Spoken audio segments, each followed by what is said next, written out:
My lover left me to die after a failed hit on the Don.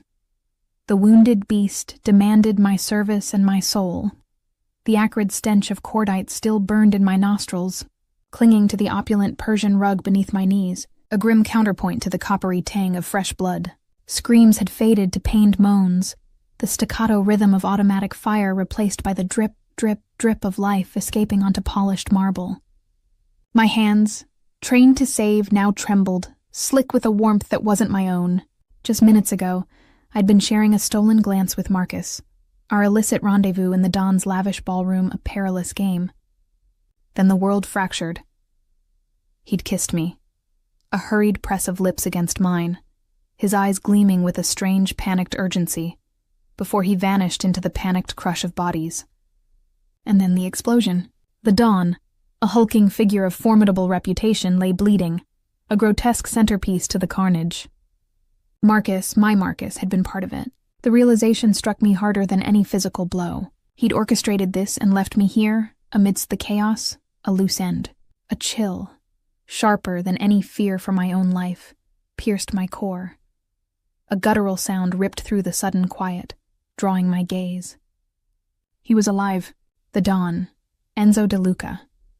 Rumors spun tales of his cruelty, his absolute reign over the city's shadows, but no one spoke of his vulnerability. Now, a crimson stain bloomed across the crisp white of his dinner jacket, blossoming from his left flank. His eyes, the color of storm-swept ice, were open, locked onto mine. A silent command, pure and undiluted, passed between us. Panic clawed at my throat, but my surgeon's training, a rigorous discipline forged in the crucible of emergency rooms, asserted itself. My breath hitched, a traitorous protest, but my instincts, honed through countless life-or-death decisions, surged forward. Breathe, assess, act. My bag, a canvas extension of my own body, had been torn from my shoulder in the initial surge, but the small, sterile kit I always carried for minor emergencies, a habit ingrained from years of being on call, remained clutched in my fist. It was woefully inadequate for him, but it was all I had. Move. A deep voice, rough as granite, boomed from behind me. A burly man with a face like a hammered fist grabbed my arm, yanking me to my feet. My knees screamed in protest, but I kept my focus on De Luca. His gaze hadn't wavered. It was a physical tether, pulling me, demanding. "I'm a trauma surgeon," I stated, my voice surprisingly steady despite the tremor in my spine. The words felt like a pact with the devil. "He needs immediate care. Get him somewhere secure, quickly." The last word was less a plea, more an order. I was a surgeon. This was my domain, even in hell. The man grunted, momentarily stunned by my defiance, then barked orders to two others. They hoisted the Don's massive frame, his powerful limbs surprisingly limp, and began to drag him through a splintered doorway. I followed, my eyes scanning for any discarded medical tools, anything. My medical kit contained a sterile blade, sutures, a few vials of lidocaine, and gauze. Pathetic, given the probable depth of a gunshot wound. We navigated a labyrinth of shadowed corridors, the air growing heavier, colder, the sounds of the dying fading behind us. My mind raced, calculating, strategizing. Where did the bullet enter? Where did it exit? Is there internal bleeding? Every step was a battle between my professional obligation and the terror that threatened to engulf me. This man was a monster, yet I was bound by an oath to save him. Everything in me screamed to run, to flee this nightmare, but a smaller, insistent voice whispered of survival, of using my skill as a shield, a weapon. They brought him to a hidden room, surprisingly sterile for a crime lord's lair. A metal table dominated the center, gleaming under a harsh fluorescent light. Rows of instruments, inexplicably clean and organized, lined a trolley. It was as if a makeshift operating theater had been prepared, anticipating this very catastrophe. My eyebrows arched despite myself. He was always prepared. "Lay him flat," I commanded, my voice resonating with an authority I didn't truly possess. My fingers, steady now, flew to his pulse, a weak flutter beneath the skin of his wrist. His skin was pale, waxy. Shock was setting in. His men hovered, dark presences at the edges of the room, their weapons glinting in the stark light. Their eyes never left me. I was their only hope, and their potential sacrifice. The air vibrated with their unspoken threat. Fail, and you die. I tore away his blood-soaked jacket, then ripped his expensive shirt. The wound yawned, ugly and deep, just above his left hip. No exit wound. The bullet was still inside him. My stomach plummeted. This wasn't minor. This was major. I need proper instruments. Retractors, hemostats, suction, more sterile drapes, anesthesia, IV fluids. My words were clipped, rapid fire, a shield against the mounting pressure. The granite-faced man nodded, vanished, and returned with a swiftness that impressed me, carrying a large locked medical case. He didn't offer to open it. He simply set it on the adjacent table, his gaze challenging. "Open it," I instructed, my voice flat. My hands were already on DeLuca, feeling the tension in his abdomen, the grim heat radiating from the wound. He hesitated, then produced a small key, unlocking the case with a sharp click. Inside, arrayed with chilling precision, was an impressive hospital-grade surgical kit. My breath hitched. This wasn't just a contingency. This was a ready-made clinic for a man who expected to get shot. Ignoring the chill that feathered my skin, I plunged my hands into the work, retrieving what I needed. I cleansed the wound, my touch firm, methodical. DeLuca's body was a landscape of scars, old and brutal, telling a silent story of violence and survival. One particular jagged line ran from his collarbone to his bicep, a testament to another near-fatal encounter. "Lidocaine," I muttered, injecting the local anesthetic around the wound site. "He needs more than this, but it's all I have for pain right now." My gaze darted to his face. His eyes were still open, fixed on me, but they were glazed, pain carving harsh lines around their depths. A flicker, something akin to grudging respect, or perhaps just cold assessment, passed between us. I made the incision, extending the entry point to get a better view. The warm gush of blood was immediate, but I stemmed it with quick, practiced movements, my mind a tunnel, focused only on the task. Find the bullet. Stop the bleeding. Prevent sepsis. My hands moved with a furious precision, each action deliberate, learned over years of practice. I bypassed the hovering guards, the intimidating dawn, the memory of Marcus's betrayal. Here, in this sterile bubble, only the patient and the intricate dance of life and death existed. "Suction," I barked, not looking up. One of the men, surprisingly agile, moved forward with a portable suction unit. He was clumsy at first, but followed my terse commands. We worked in a bizarre, unsettling rhythm, a surgeon and a gangster, joined in a gruesome ballet. Minutes stretched into an eternity. I found the bullet, lodged against his kidney, a grotesque piece of metal. My forceps clamped around it, extracting it with a delicate precision. A collective sigh, hushed and reverent, rippled through the room from his men. The wound was deep, but thankfully, the kidney itself seemed intact, though bruised. I worked quickly, repairing damaged tissue, ligating small bleeders, my movements efficient, practiced. Sweat beaded on my forehead, tracing cold trails down my temples, but I ignored it. My focus remained absolute, a fierce protective shield around my concentration. Finally, after what felt like hours, I was done. Sutures, neat and tight, closed the incision. I packed the wound with sterile gauze, taping it securely. My body ached, a deep fatigue settling into my bones, but a strange surge of adrenaline still coursed through me. I had done it. I had saved him. I stepped back, my chest heaving, my gaze falling once more on the Don. His eyes, though still heavy-lidded with pain and the lingering effects of shock, held a new intensity. He watched me not with gratitude, but with an unsettling, possessive scrutiny. His breath, though shallow, was regular. "He'll live," I announced, my voice hoarse. "But he'll need round-the-clock monitoring. IV antibiotics, pain management, fluids, and absolute bed rest." The granite-faced man stepped forward. "You will provide it." His words were flat, devoid of negotiation. My heart lurched. I have a practice. I have patience. I have a life. The protest was weak, futile. My life, I realized, was already gone, shredded the moment Marcus had vanished, leaving me to face the Don's wrath.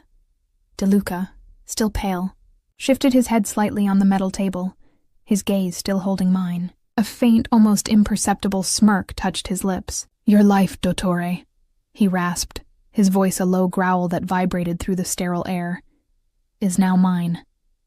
He extended a hand, surprisingly strong despite his injuries, and gripped my wrist. His fingers, rough and calloused, tightened around my delicate bone. It wasn't a thank you. It was a brand, a claim.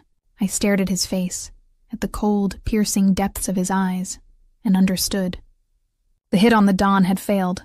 Marcus had abandoned me, and in saving this man, I had merely traded one cage for another. The room, once a sanctuary of my surgical prowess, transformed into my prison, and his grip, the ultimate lock. I was his now, and he would never let me go.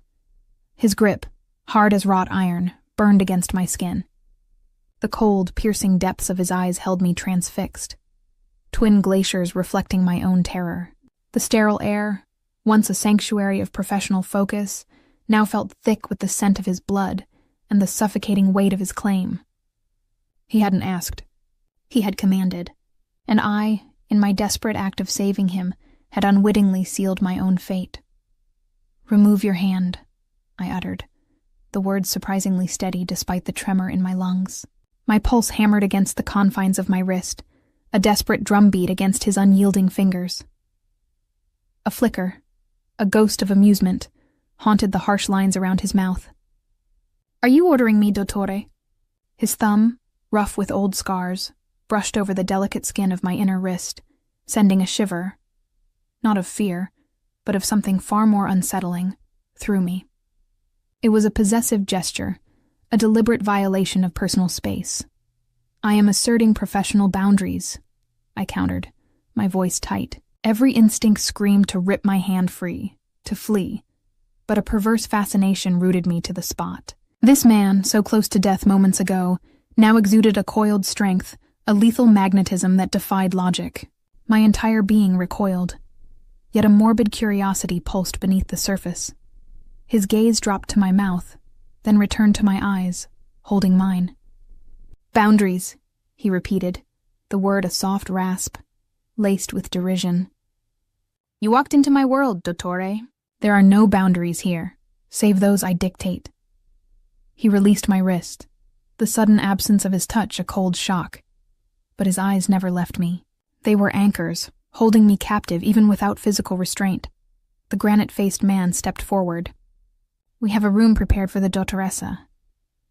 His tone implied it was a privilege, not a cage. My gaze snapped to him, then back to DeLuca. "A room?" I echoed, the incredulity battling with a rising dread. "I need to go home. My patients will be waiting. My apartment, my life." The words sounded hollow, distant, even to my own ears. Marcus had shattered that life, reduced it to a bloody memory. DeLuca's breathing was still shallow, but his gaze, sharp as obsidian, missed nothing. "Your life, dottoressa," he murmured, "is intertwined with mine now, until I decide otherwise." A cough rattled his chest, a stark reminder of his precarious condition, yet his authority remained absolute. "Take her." The granite-faced man, whose name I still didn't know, gestured with a curt nod. Two other hulking figures, silent as shadows, positioned themselves on either side of me. I stood, my legs stiff from adrenaline, and followed, my mind a tempest of rage and disbelief. "This cannot be happening. I saved him. He owes me his life." But his world operated on a different currency, one where debts were paid in servitude, not gratitude. They led me away from the makeshift clinic, through more winding corridors, deeper into the mansion's unseen arteries. The opulent trappings of the ballroom, now surely a charnel house, felt a world away. This was the true heart of his empire, cold, silent, ruthless. The air grew warmer, infused with the scent of antique wood and something vaguely floral, a stark contrast to the metallic tang of the surgical suite. My feet, still in the heels I'd worn to the ball, a ridiculous detail amidst the carnage, ached with every step. My dress, once pristine, was now stained with blood and grime, a testament to the night's horrors. The men surrounding me were silent, their presence a palpable threat. I was not being escorted. I was being herded. They stopped before a heavy polished oak door, which one of them opened with a soft click. It led into a suite of rooms that stole my breath. This wasn't a cell. It was a gilded cage. A sprawling sitting room, furnished with plush velvet sofas and an antique writing desk, flowed into a spacious bedroom, dominated by a king-sized bed draped in silk. Beyond that, a marble bathroom gleamed under recessed lights. A large window, framed by heavy brocade curtains, offered a view of meticulously manicured gardens, serene and untouched by the chaos I'd just witnessed. "You will find everything you require here, Dottoressa," the granite-faced man stated, his voice devoid of warmth. "Fresh clothing, provisions. A full medical kit will be delivered shortly for the Don's ongoing care." He paused, his eyes narrowing. "Do not attempt to leave. These windows are sealed, the doors are locked, and every corner of this estate is under surveillance." His words were a polite veneer over a brutal truth. My jaw clenched. "You expect me to just stay?" My voice was barely a whisper, ragged with the effort of holding back a scream. "You will tend to Don DeLuca," he replied, his gaze unwavering. "Your service is required, and as the Don said, your life is now his." He nodded dismissively and turned, the heavy door closing behind him with a soft thud that echoed like a final verdict. The click of the lock, though muffled, vibrated through the floorboards and into my soul. Alone. Truly, terrifyingly alone. I sank onto the nearest velvet sofa, my legs giving out beneath me. My mind reeled. Marcus, the betrayal. The Don, the forced captivity. A sob clawed at my throat, but I swallowed it down. Tears were a luxury I couldn't afford. They would only blur my vision, dull my resolve. I had to think. I had to survive. Every fiber of my being screamed for escape, for retribution against Marcus, for the life that had been so cruelly snatched away. But a colder, more pragmatic voice, the one that had guided my hands through impossible surgeries, whispered, "Observe. Adapt. Wait." This was not a fight I could win with brute force. I was a surgeon, not a warrior. My weapon was my mind, my skill. I rose, restless energy coursing through me. I moved through the rooms, testing the window panes, solid, unyielding. I examined the doors, heavy and reinforced. No weaknesses, no hidden exits. He hadn't lied. I was thoroughly trapped. My gaze fell upon a small, exquisitely carved wooden box on the writing desk. Curiosity, a dangerous ally, pricked at me. I opened it. Inside, nestled on crimson silk, was a small, ornate key. A key to this room? My heart surged with a desperate, foolish hope. I snatched it, my fingers trembling, and rushed to the main door. The key slid into the lock, turned with a satisfying click. Hope blossomed, a fragile, intoxicating flower. I pushed the door open, a sliver of light from the corridor beckoning. Before I could take a step, a low growl, chillingly close, vibrated through the air. "I wouldn't advise that, Dottoressa." My blood ran cold. "DeLuca, he was here?" I spun around, the key clutched in my hand, my breath catching in my throat. He stood directly opposite my door, propped against the ornate railing of a sweeping staircase, a dark silhouette against the muted light of the corridor. His jacket was gone, his shirt replaced with a fresh, loose-fitting linen garment, but his side was still bandaged, the linen pulling taut over the fresh dressing. He looked pale, but undeniably formidable, his storm-swept eyes fixed on me. "You're supposed to be in bed," I stated, the words an automatic professional reprimand, even as fear coursed through me. His rapid recovery, his presence here, was a testament to his sheer will, a terrifying display of control. A faint smile devoid of warmth touched his lips. "And you, Dottoressa, are supposed to be tending to me, not attempting escape." He pushed off the railing, moving with a controlled grace that belied his injury. Each step sent a jolt of primal awareness through me. He was a predator closing in. "This is kidnapping," I declared, my voice gaining strength. "I have rights. I have a life." "Your rights ended when you stepped into my ballroom, Dottoressa," he countered, his voice a low rumble. "Your life became forfeit when Marcus Giordano left you to die amidst the smoke and blood." My breath hitched. Marcus. He knew. "What do you know about Marcus?" The name was a burning ember on my tongue. DeLuca stopped a few paces from me, his presence radiating a palpable heat. "Everything," he stated simply. "Marcus Giordano works for my rivals. He was a plant, and tonight he pulled the trigger." His eyes, like chips of ice, held mine. "He used you, Dottoressa, as a diversion, as a pawn, and he left you for dead." The words struck me, a brutal, undeniable truth. The pieces of the puzzle clicked into place. Marcus's panicked kiss, his urgent departure, the calculated timing of the explosion. He hadn't been fleeing for his life. He'd been executing a plan, leaving me as collateral damage. The betrayal was deeper, more visceral than I had imagined. It wasn't just my heart he had broken. He had orchestrated my doom. My stomach churned with a nauseating mix of hurt and white-hot fury. He wouldn't, I whispered, the denial weak, pathetic. Even as I spoke, the image of his eyes, filled with a strange cold urgency just before he vanished, solidified the truth. DeLuca's expression remained unreadable, but a sliver of something. Pity? Understanding? Flickered in his gaze. He did, and he did so much more.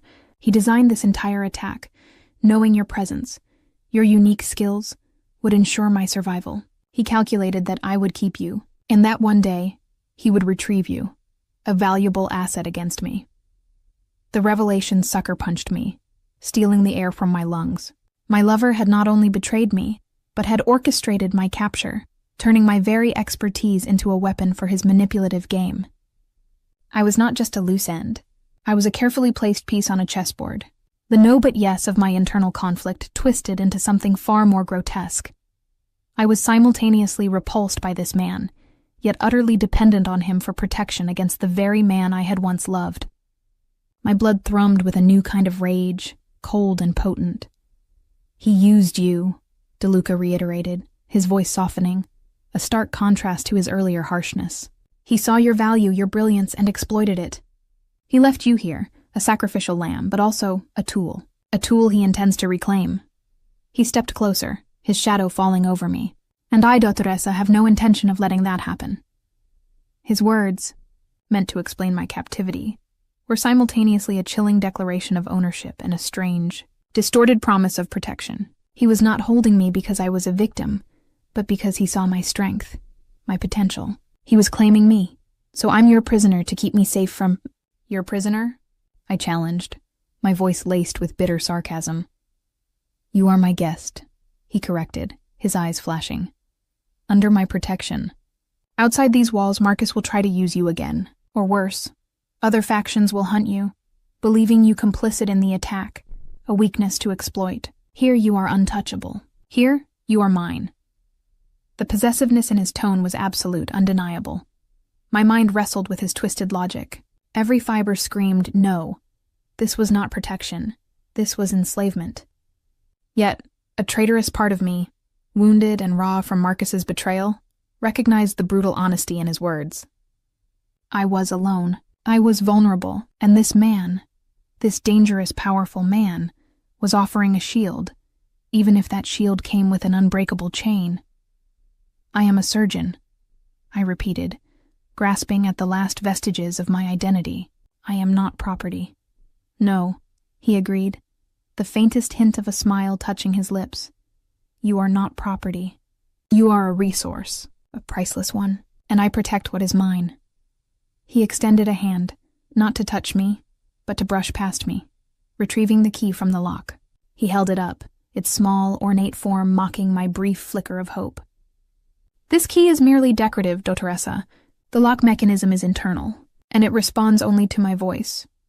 He turned the key in the lock, the soft click resonating with finality. "Now come." He gestured down the corridor, towards the direction of the surgical suite. "It's time for your next round of observations." Resentment flared, hot and volatile. He was injured. Yes. But he was already orchestrating my every move. The audacity was breathtaking. "I've just performed complex surgery on you for hours. I need rest. I need to clean up." "You will rest after my needs are met," he stated, his voice brooking no argument. "The dawn does not wait." He turned and began to walk, his movements still stiff, but resolute. I stood there for a moment, torn. My exhaustion was immense, my body screaming for reprieve, but my professional oath, intertwined with my forced proximity, pulled me forward. He was my patient, and I was his prisoner. The two roles were now inextricably linked. Reluctantly, I followed him, my anger a cold knot in my stomach. He led me back to the sterile room, which now felt less like a clinic and more like an extension of his personal domain. He lay back on the metal table, wincing slightly as his wound stretched. His men, who had been hovering, retreated to the edges of the room, their dark gazes still on me. I moved with practiced efficiency, checking his vitals, changing his dressing, administering the antibiotics and pain medication. His skin was still cool, his pulse a little thready, but the fever had receded. My surgical work had been sound. The thought brought a grim satisfaction, a small victory in this crushing defeat. "You have skilled hands," he observed, his voice low as I worked. His eyes, still intense, followed my every movement. The compliment, stripped of any genuine warmth, felt like another brand of ownership. "They are trained hands," I corrected, not meeting his gaze. "Years of grueling practice. Thousands of hours in emergency rooms." "Good," he murmured. "They will serve me well," I finished, securing the fresh dressing. "You need to stay in bed. Any strenuous activity could cause internal bleeding or tear the sutures." My voice was crisp, professional, a shield against the unsettling intimacy of my task. He watched me, a slow, predatory smile spreading across his lips. "Perhaps," he said, the word drawn out, "you should stay closer then, to ensure I adhere to your instructions." My breath caught. The implication was clear. He wanted me to move into the medical suite, to be within arm's reach, a living extension of his recovery. The thought sent a jolt of both repulsion and a strange, reluctant fascination through me. Everything in me screamed to refuse, to demand my own space, my own privacy. But the image of Marcus, the true architect of my ruin, flickered in my mind. Here with DeLuca there was a terrible, undeniable safety, a whisper of acceptance in the midst of my defiance. "I have already assured your men I will monitor you round the clock," I stated, trying to maintain a professional distance. "From my room I can be here within moments." He merely raised an eyebrow, his gaze unflinching. "Unacceptable. You will be assigned quarters adjacent to this room. Your presence will be constant. Your vigilance, absolute."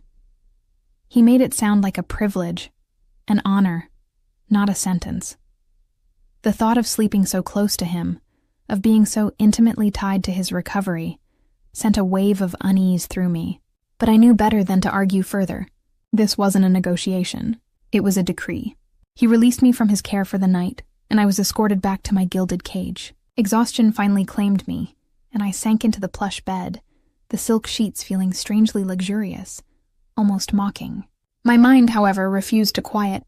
Marcus's betrayal, DeLuca's possessive claim, the chilling knowledge that I was a pawn in a much larger, deadlier game. Sleep offered no escape, only fragmented images of blood and betrayal. The next morning, after another round of forced observations on DeLuca, I returned to my room to find a new addition. On the antique writing desk, beside the purely ornamental key, lay a small, sleek tablet. It was thin, almost weightless, and clearly custom-made. Curiosity again trumped my caution. I picked it up. The screen glowed to life, displaying a single stark icon, a stylized D for DeLuca. There were no other apps, no internet browser, no games. Just that icon. I touched it. The screen shifted, revealing a single large image, a live feed. My breath hitched, a cold knot forming in my stomach. It was a camera view of my own room. The angle was high, encompassing the entire space. My bed, my sofa, my desk, every inch. The small, almost imperceptible lens of a camera, nestled in the corner of the ceiling, became clear in my mind's eye. Then, as I watched, the image on the tablet flickered. It switched to a different angle, revealing a corridor I recognized as leading from my suite to the main part of the mansion. Then another, a view of the gardens outside my window. A message appeared on the screen, overlaying the live feed, stark white text against the security footage. "These are your eyes, Dottoressa. My gift, to know where you are, to know where I am, to know where everyone is, for your protection, always." My fingers tightened around the tablet, the cold metal pressing into my palm. My own room, my supposed sanctuary. Every corner of my gilded cage was watched. Every moment, every breath recorded. The walls I had paced, the bed I had slept in, the air I had breathed, none of it was truly private. The cameras were everywhere, unseen, unheard, a constant invasive presence. My skin crawled with revulsion. He hadn't just claimed my service, he'd claimed my gaze, and with it, the terrifying absolute knowledge that in this house, there were no secrets from Enzo De Luca. The cold metal of the tablet pressed against my palm, a chilling testament to my complete lack of autonomy. My own room, the one space I had foolishly begun to consider a fragile sanctuary, was merely another stage for his unrelenting gaze. Revulsion crawled over my skin, raising gooseflesh along my arms. Every breath I'd taken, every restless movement in the silken sheets, had been an open performance for an unseen audience. He hadn't just claimed my service. He'd devoured my privacy, leaving me exposed and raw. A guttural sound, part growl, part sob, tried to escape. But I swallowed it, choking on the bitter tang of helplessness. My chest heaved, a frantic bird trapped behind ribs. Rage, white-hot and incandescent, flared through me, threatening to consume what little composure I had left. I wanted to smash the device, to rip the camera from the ceiling, to scream until my throat was hoarse. But years of surgical discipline, of operating under impossible pressure, had forged a different kind of survival instinct. Panic-blurred vision, dulled judgment, observation, assessment, action. Those were my weapons. My gaze snapped back to the tablet, its polished surface reflecting my own contorted expression. "These are your eyes, Dottoressa." His words echoed in the sudden, suffocating quiet. "My gift, to know where you are, to know where I am, to know where everyone is, for your protection. Always." A shiver, colder than any fear, traced its way down my spine. This wasn't protection. It was absolute control, masquerading as care.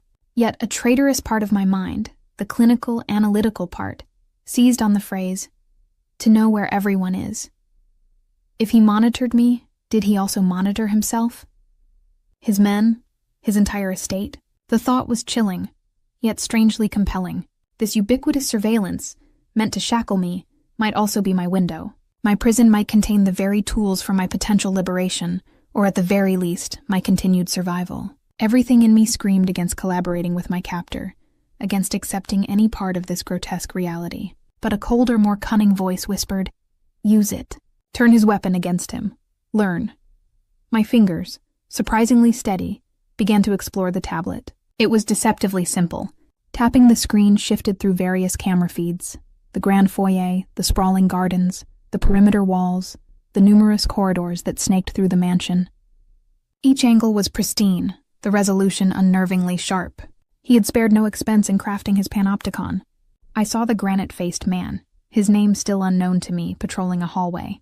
I saw other guards, their faces unreadable, their movements practiced.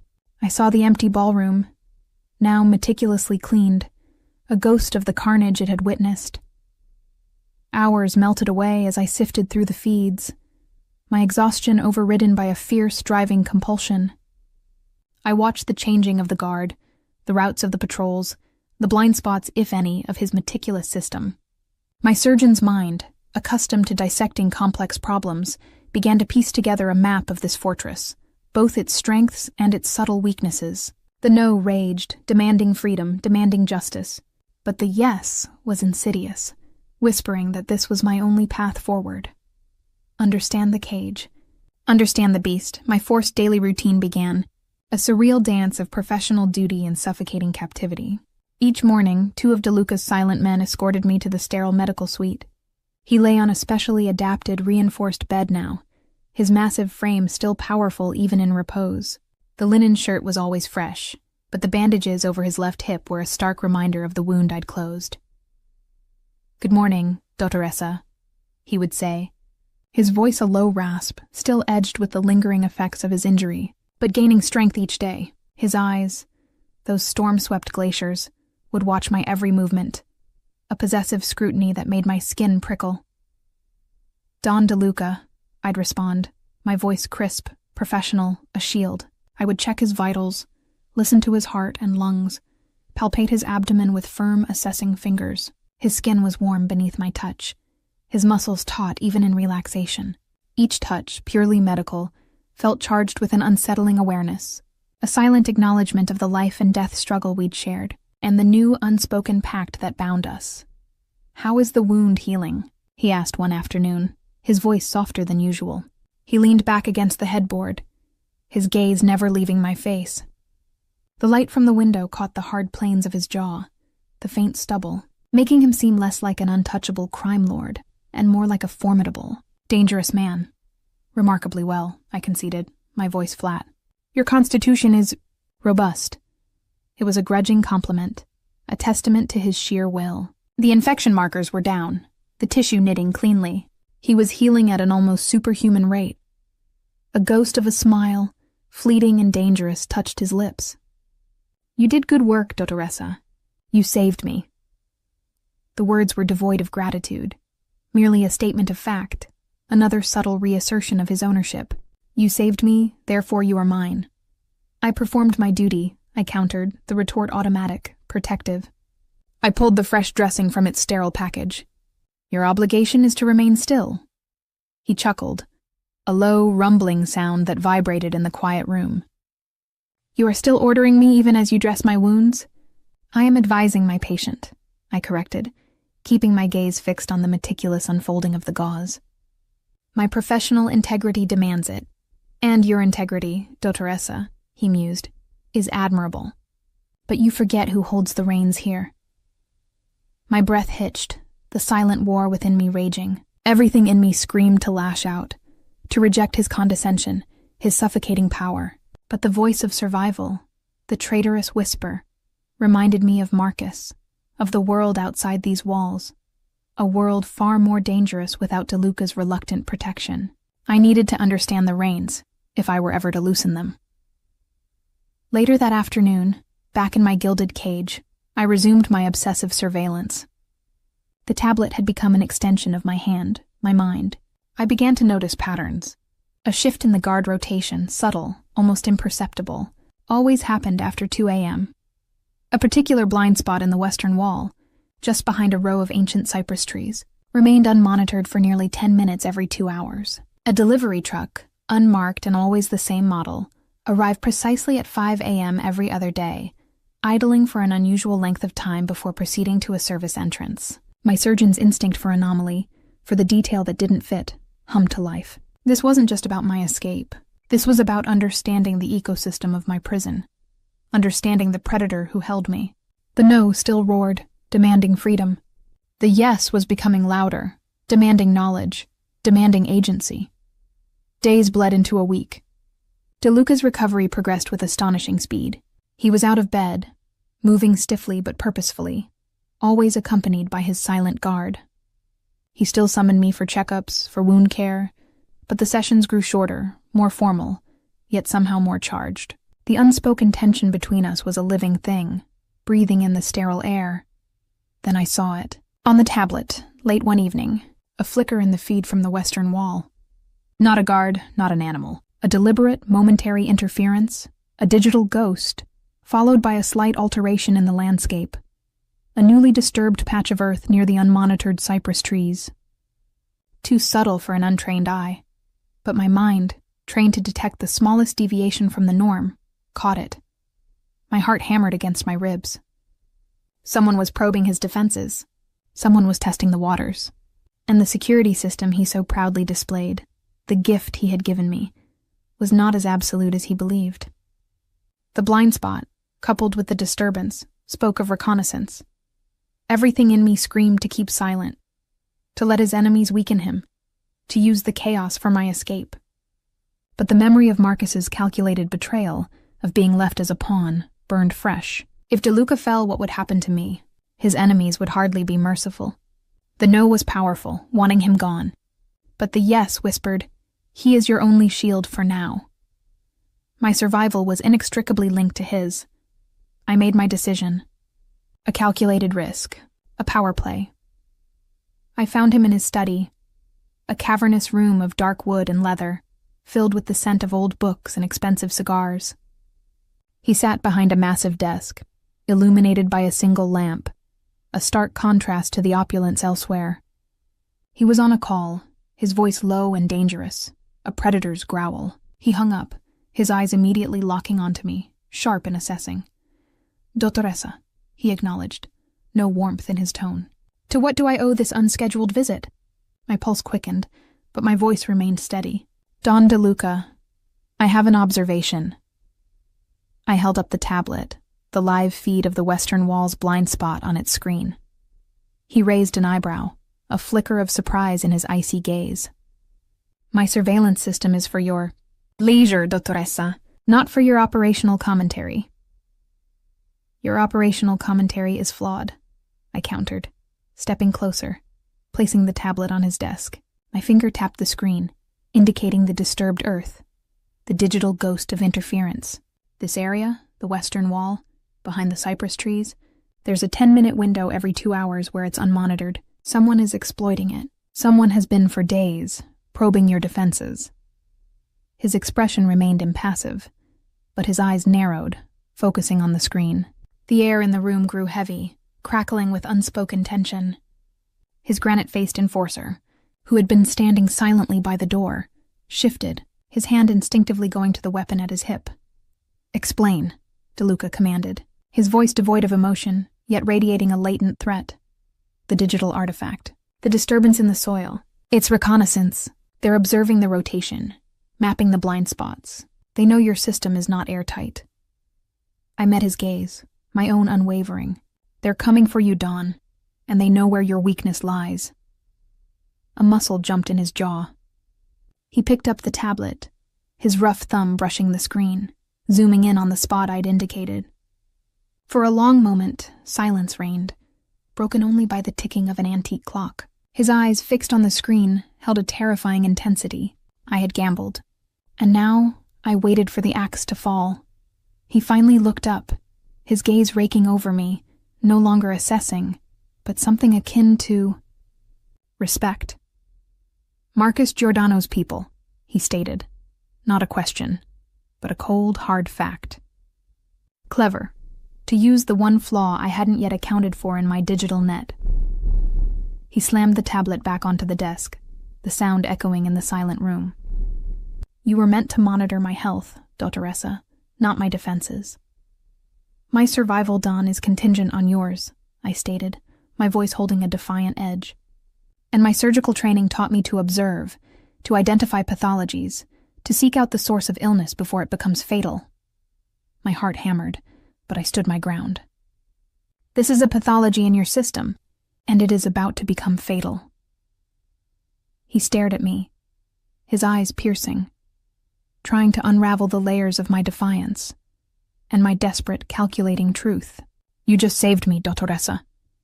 He rose from his desk, moving with a controlled power that belied his healing wound. "Now you tell me I am still vulnerable." "You are a man," I said simply, "not a god. And even gods have weaknesses." The words were a gamble, a desperate plea for recognition, for an understanding that my value extended beyond my hands. He stopped directly in front of me, his immense presence overwhelming. "And what do you expect from this revelation?" His voice was a low growl, dangerous. "To be acknowledged," I said, my chin rising, "as more than just your healer, as an asset, as someone who saw what your highly trained men, what your infallible system, failed to see." It was everything in me screaming no to his control, but simultaneously a yes to playing his game, to carving out a space for myself within his terrifying world. A slow smile, predatory and chilling, stretched across his lips. "An asset. Yes, you are that, Dottoressa." He reached out, not to grab me, but to brush a stray strand of hair from my cheek, his touch surprisingly gentle, yet utterly possessive. "And because you are mine, and because you are clever, you have just bought yourself a deeper level of protection." His gaze darkened. "And a deeper level of responsibility." Before I could process his words, before I could recoil from his touch, a sudden, concussive boom ripped through the mansion, rattling the windows, throwing the entire structure into a violent tremor. The lights flickered, plunged into darkness, then surged back on, casting stark dancing shadows. A scream, shrill and terrified, tore through the sudden silence that followed. "What was that?" I whispered, my voice raw with shock. My heart hammered, a frantic drum against my ribs. DeLuca's face, moments ago filled with a calculating calm, was now a mask of pure, lethal fury. "They're here," he snarled, his eyes blazing. "The western wall." He shoved the tablet into the hands of the granite-faced man. "Secure the perimeter! Find the breach!" But even as he barked orders, the building shuddered again, closer this time, accompanied by the splintering crash of glass.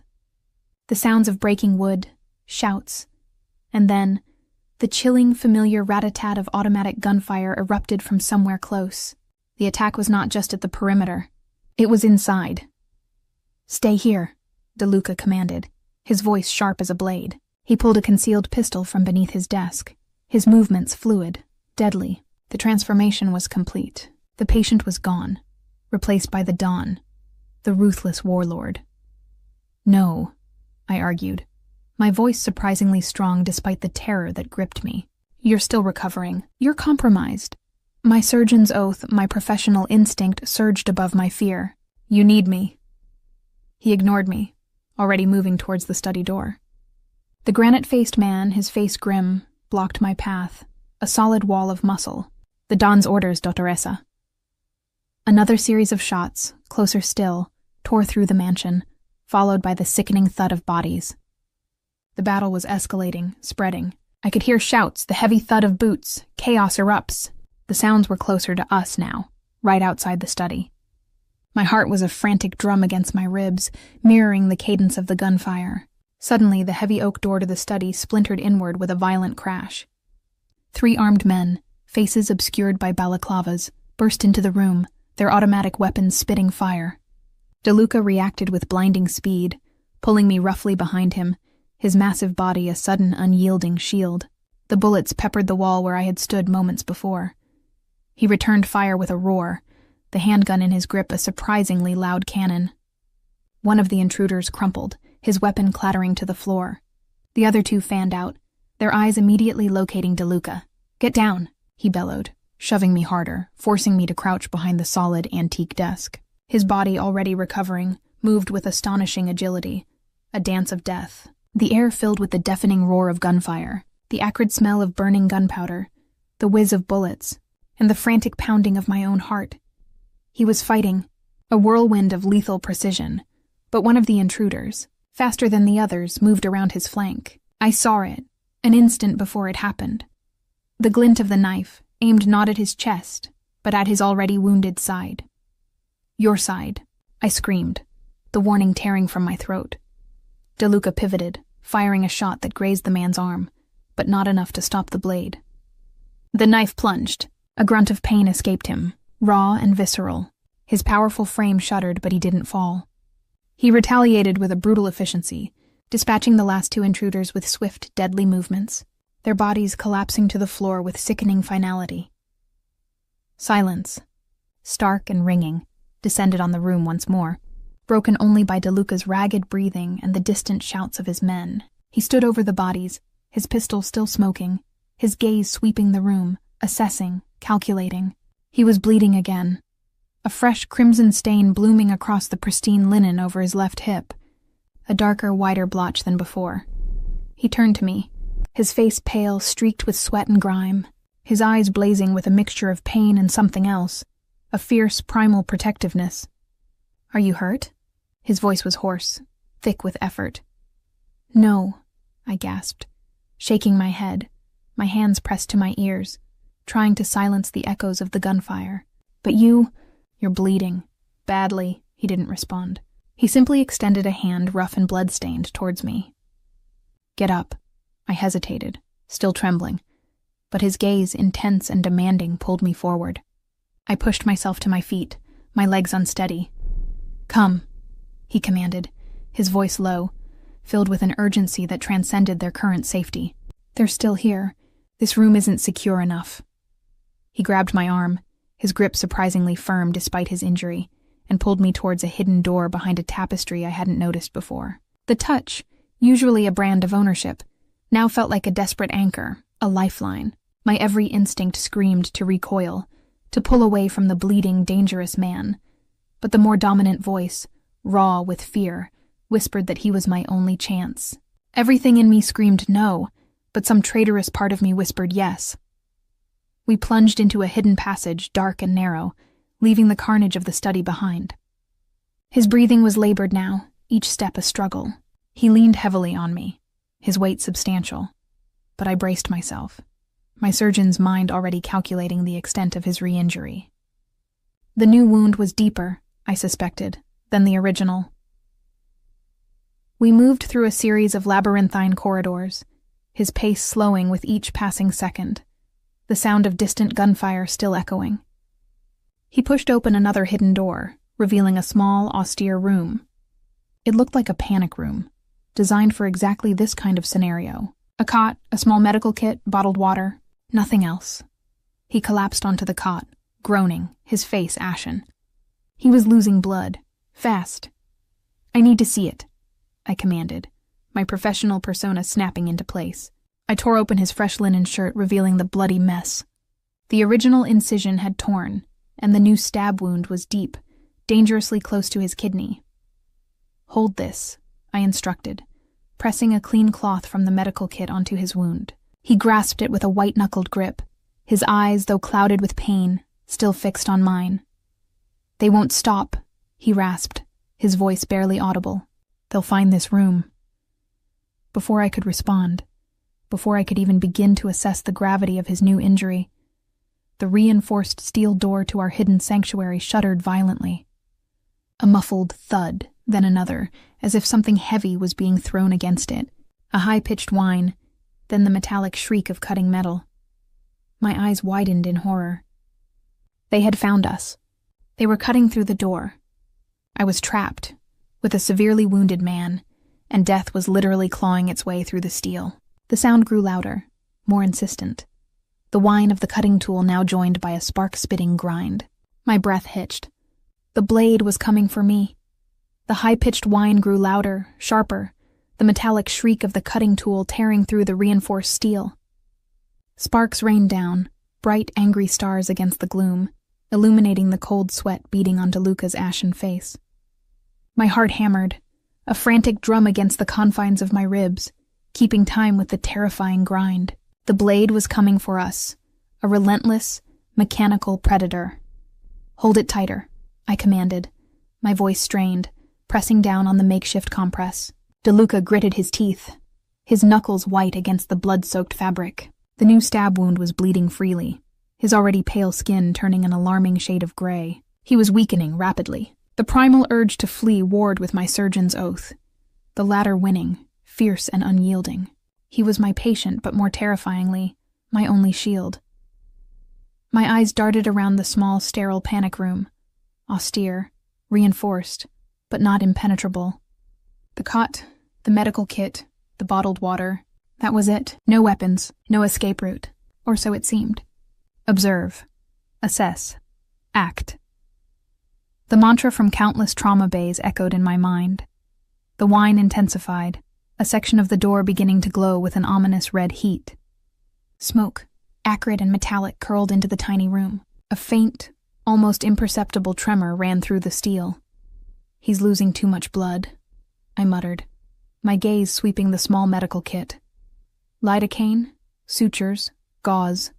Not a combat arsenal, but a thought sparked, an insane, desperate idea. My fingers snatched the sterile scalpel, its blade gleaming under the flickering emergency light. It was barely 5 inches long, but razor-sharp. My eyes fixed on DeLuca's face. "Listen," I said, my voice urgent, low. "You're compromised. You can't fight effectively like this."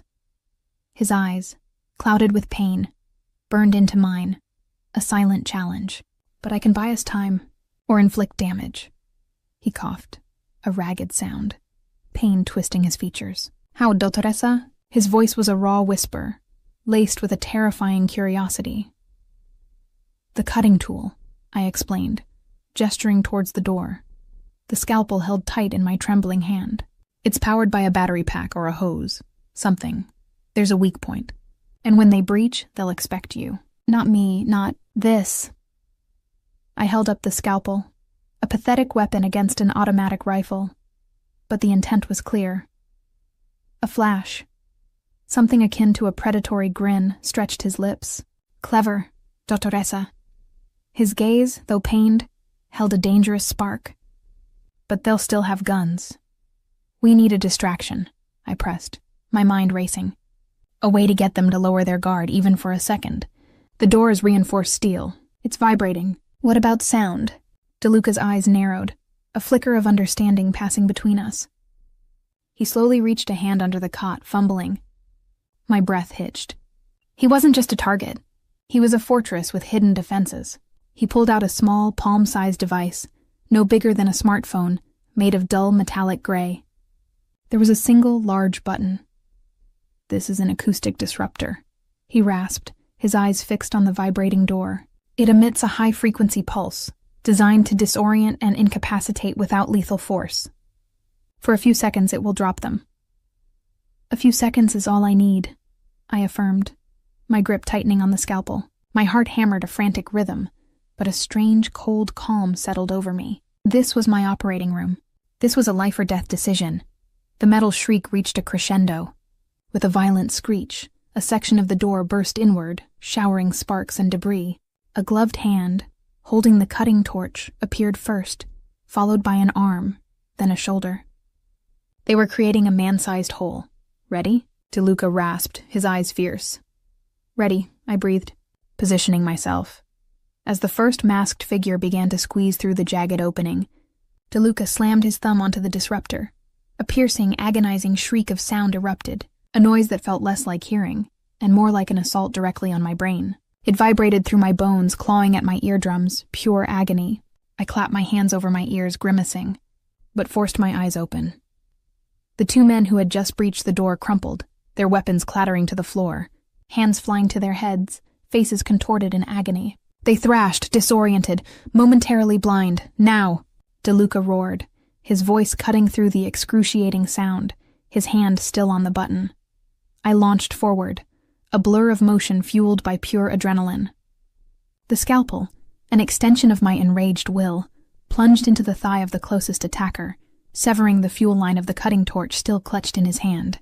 A hiss of escaping gas, then a flash, a small contained explosion as the torch died, showering them with sparks and momentarily obscuring vision.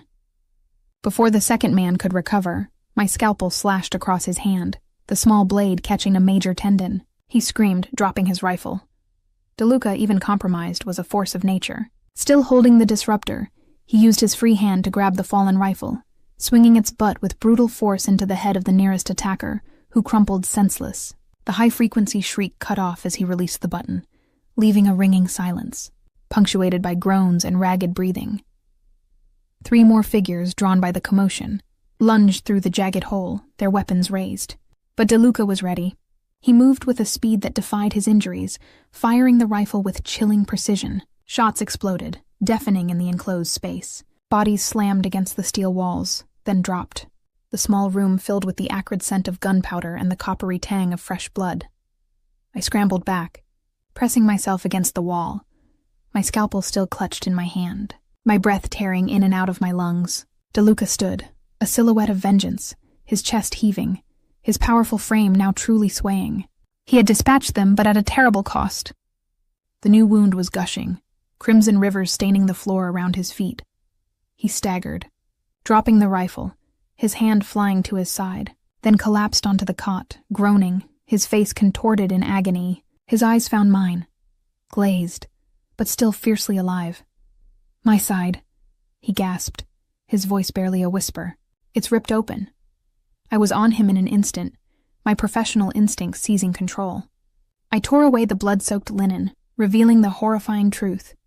The initial stab wound, which I had repaired, had reopened, and the force of the fighting, the sheer exertion, had caused internal bleeding to restart.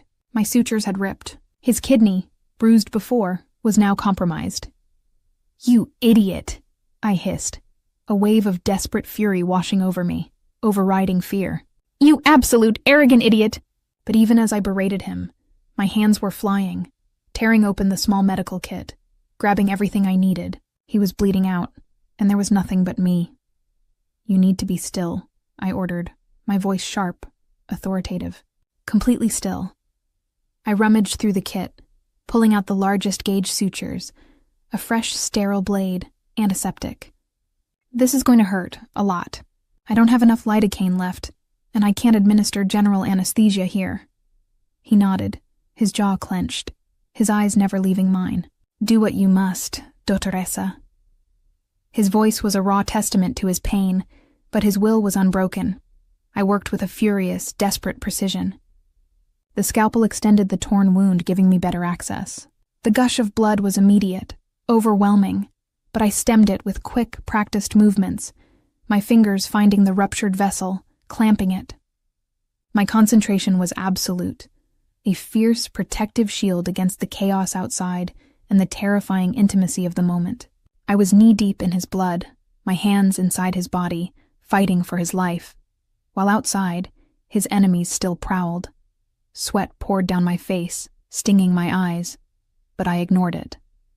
My vision was a tunnel, focused only on the intricate dance of life and death beneath my trembling fingers. I repaired the torn kidney capsule, ligated the bleeders, my fingers moving with a speed born of years of practice and the urgent press of survival.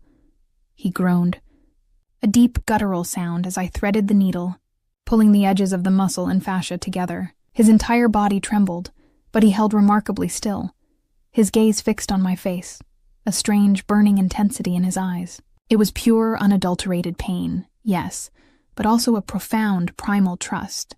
The man who owned the city, who commanded armies, was utterly vulnerable beneath my hands, trusting me with his very existence.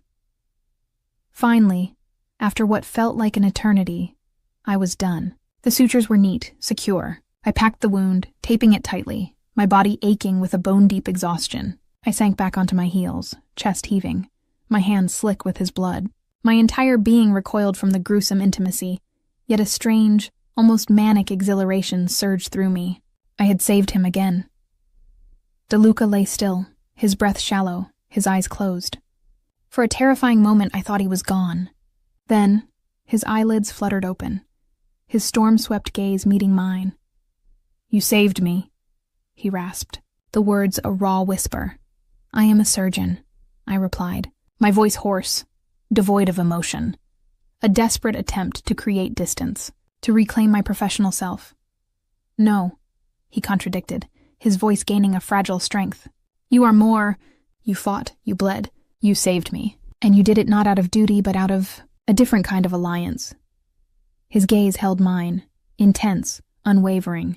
"You are a warrior, dottoressa." The compliment, coming from this man, after what we had just endured, felt like a branding. Everything in me screamed to reject it, to deny any kinship with his brutal world, but the raw truth of his words resonated deep within me. I had fought. I had risked my life, not for him, not truly, but for my own survival, which was, inextricably, intertwined with his. The no raged, but the yes pulsed, a strange, dangerous recognition. He reached a hand, slow and deliberate, stained with his own blood, and cupped my cheek. His rough thumb brushed against my skin, sending a jolt through me. It was a possessive touch, yes, but also something else, something I couldn't quite name. Raw, vulnerable, acknowledging. "They're still out there," I managed, my voice barely a whisper, trying to pull away from the overwhelming intimacy of his touch. The distant sounds of gunfire had receded, but they hadn't vanished. "Let them come," he murmured, his gaze never leaving mine, a fierce protectiveness radiating from him. "They won't find us. Not here." His fingers, surprisingly gentle, tangled in my hair, pulling me closer. His scent of blood and sweat and masculine power filled my senses, intoxicating and terrifying. My mind reeled. The adrenaline, the fear, the exhaustion, the raw proximity to death, it all converged. A swirling vortex of primal emotion. I had just risked my life for him again. He had shielded me with his body. We were survivors, bound by blood and chaos. Everything in me screamed no to this man, to his darkness, to his possessiveness. But the traitorous whisper, louder than ever, roared, "Yes!" acknowledging the undeniable pull, The desperate need for his unwavering protection, the fierce, unexpected connection that had forged itself in the crucible of violence. His lips found mine, bruised, demanding, tasting of blood and fear and an unspoken hunger. It was not a gentle kiss, but a primal claim, a desperate seeking. I gasped, a soft sound swallowed by his mouth, and then a moan, as a wave of untamed passion, born of terror and relief and an undeniable connection, surged through me. My hands, still trembling from the surgery, tangled in his hair, pulling him closer, deepening the kiss. His hand left my cheek, trailing down my neck, over my shoulder, settling on the small of my back, pressing me against his wounded side. A jolt of pain, a stark reminder of his injury, ripped through him, but he barely flinched, his kiss growing more urgent, more fervent. My own body, battered and exhausted, responded with a fervor that shocked me. The touch, the taste, the smell of him. It was all consuming. We broke apart, both gasping, eyes wide and raw with unspoken emotion. His gaze was intense, possessive, yet also held a flicker of something profound, a silent question. My own breath hitched. The no had been silenced for now by the roaring yes. This wasn't love, not yet, but it was a bond, forged in fire and blood, a desperate, undeniable tether. My men will secure the perimeter, he finally managed, his voice still hoarse, but firmer. They'll find this room eventually, but we have time. His eyes, dark and heavy-lidded, searched mine. Time enough for this. His hand, still at my back, pulled me closer, until my body was pressed against his, hip to hip, breast to chest. The pain in his side was evident in his soft groan, but his resolve, his intent, was absolute. The urgency was intoxicating, born of the recent brush with death. We stripped each other slowly, clumsily, our hands fumbling with buttons and zippers, fueled by a raw, desperate need. His linen shirt, my blood-stained dress, fell to the floor in a heap. His body, scarred and powerful, was a testament to a life of violence, but beneath my touch, it was also vulnerable, achingly human. The fresh bandages over his wound felt strangely intimate against my bare skin. He laid me back on the cot, his weight pressing me into the flimsy mattress. His gaze never left mine, a silent conversation passing between us. Fear, defiance, hunger, a reluctant acceptance. His touch was rough, then tender, exploring every curve, every dip of my body, claiming me with a possessive urgency that both terrified and thrilled me. My body arched into his, a desperate seeking, a silent affirmation. When he finally entered me, it was not gentle, but a forceful, hungry claim. A gasp tore from my throat, but it was quickly replaced by a low moan as my body, raw and open, welcomed him. The rhythm was primal, urgent, a dance of two survivors, claiming solace and release in the face of death. Every thrust was a reaffirmation of life, of power, of their desperate connection. The world outside, with its gunfire and its terror, faded into a distant hum. Here, in this tiny, hidden room, only our bodies existed, locked in a ferocious, untamed intimacy. Afterward, we lay tangled on the cot, his heavy arm draped over me, his head buried in my hair, his breathing still ragged. The panic room, once a cold steel trap, now felt like a fragile temporary haven.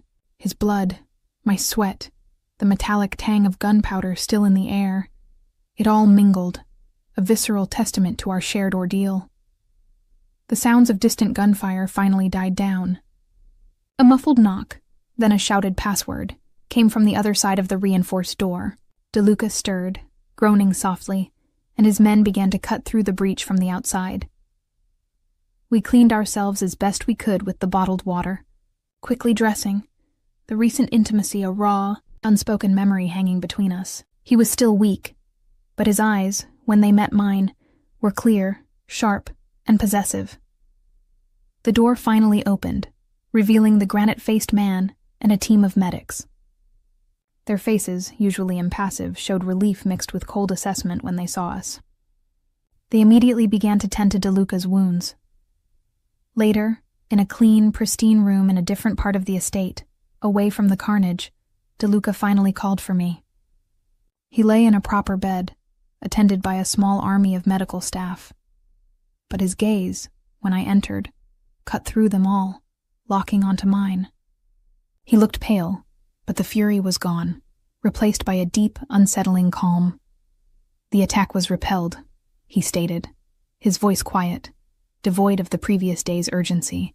"Marcus Giordano's people were pushed back, many dead. My men secured the perimeter." I merely nodded, my gaze fixed on him, my hands clasped tightly in front of me. I waited. "You saved me, Dottoressa," he continued, his voice softer than I had ever heard it. "Twice you fought for me, and you saw what my entire security detail missed." He paused, his eyes searching mine, seeking an answer to a question he hadn't yet asked. "You showed courage, ingenuity, and a willingness to fight, even when everything screamed for flight. Everything in me screamed no. No to his world, no to his dangerous life, no to the chains he offered, gilded or otherwise. But a treacherous part of me, wounded and raw, whispered yes. Yes to the fierce protection, yes to the undeniable connection forged in fire, yes to the challenge of standing beside, or perhaps even against, this powerful, enigmatic man. "You have a choice now, Dottoressa," he said, the words a shock, cutting through the silence. He raised a hand, making a dismissive gesture to his hovering men, who quickly melted away, leaving us alone. "My jet is prepared. My men will escort you with full protection to any city in the world. New identities, resources, a life free from my world, from Marcus, from any reprisal. You would be safe. You would be free." My breath hitched. Freedom. It was the word I had craved, the desire that had raged through my every fiber. But the thought of leaving, of simply walking away, now felt hollow. Marcus had poisoned that freedom, replacing it with the chilling reality of being a pawn, a target. And De Luca, for all his dark power, had been my unexpected brutal shield. "Or," he continued, his voice deepening, his eyes holding mine with an unsettling intensity, "you can stay, not as a captive, not as a trophy, but as mine, my physician, yes, but also my confidant, my strategist, my partner, the woman who saw my weakness and chose to fight for me. You would be safe here, safer than anywhere, but your life would be intertwined with mine. With this." He gestured vaguely, encompassing the immense mansion, the dark world it represented. A life of constant danger, yes, but also a life of absolute protection, of loyalty, of purpose. My mind spun, a maelstrom of conflicting emotions. The fear, the anger at Marcus, the strange, undeniable pull towards this man. To walk away was to choose an empty freedom, a life of looking over my shoulder, a life without the unexpected challenge, the visceral connection. To stay was to embrace chaos, to step into a fire, but to do so with open eyes, and with a formidable protector at my back. I looked at him, truly looked at him, not as a captor, not as a patient, but as the man who had laid his life bare before me, who had offered a choice no one else ever would. He saw my strength, recognized my resilience, and in his own twisted way, honored it. This wasn't the sweet, conventional love story I might have once dreamed of. This was raw, dangerous, and utterly real. "I am a surgeon, Don De Luca," I stated, my voice firm, clear. "My purpose is to heal, but my purpose is also to survive, and to fight for what I believe in." I took a step closer to his bed, my gaze never wavering. Marcus Giordano tried to use me.